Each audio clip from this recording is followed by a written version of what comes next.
Opisyal na po ang magiging tapatan ni Asyong Salonga at Dirty Harry sa pagkaalkalde ng Maynila.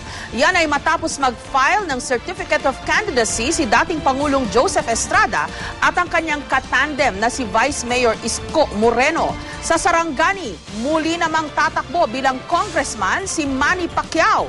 Pero ang ikinagulat ng lahat ang paghain din ng COC ng asawa niyang si Jinky na tatakbo naman bilang Vice Governor ng probinsya. May report si Mariz Umali. Sa pagdating nila sa COMELEC office sa munisipyo ng Sarangani Province, sinalubong ng kanilang mga taga-suporta ang mag-asawang sina Representative Manny Pacquiao at kanyang may bahay na si Jinky. Naghain si Pacquiao ng kanyang Certificate of Candidacy sa muli niyang pagtakbo sa pagkakongresista. Pero ang ikinagulat ng ilan, ang pagtakbo rin ng kanyang may bahay na si Jinky sa pagka-vice-gobernador ng probinsya.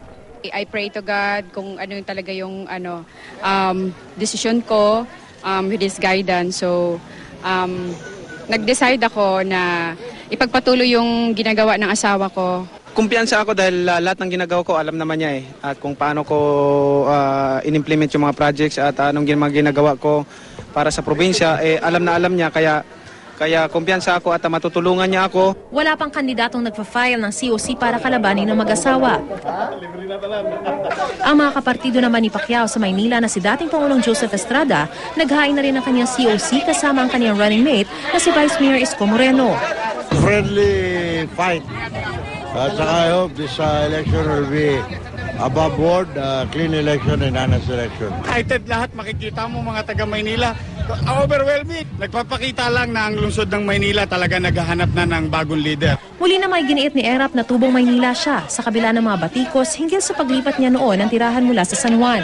Doon ako pinanganak sa Manugit Maternity Hospital. Doon ako pinanganak.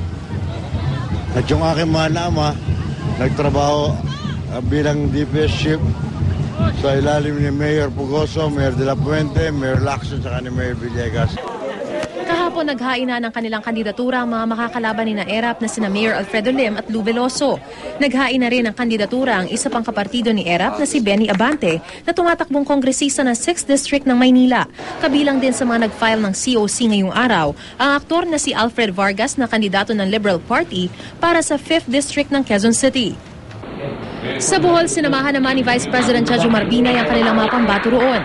Si Carmen Mayor Conchita Toribio de los Reyes na tatakbong gobernador at si Dr. Charlene Lim na may bahay ni Tagbilaran City Mayor Dan Lim na tatakbo bilang vice-gobernador. Sa Sultan Kudarat naman kahapon, nag-file na ng kanilang mga COC ang ilang kaanak ni Maguindanao Governor Toto Maudadato. Ang kanyang pinsang si Governor Teng tatakbo muli sa pagkagobernador ng Sultan Kudarat. Ang ama naman ni Governor Teng na si Sultan Pax Maudadato tatakbo bilang gobernador ng ARMM. Makakalaban nila ang ilang mga kalyado ng pamilya Ampatuan. Mariz Umali, GMA News.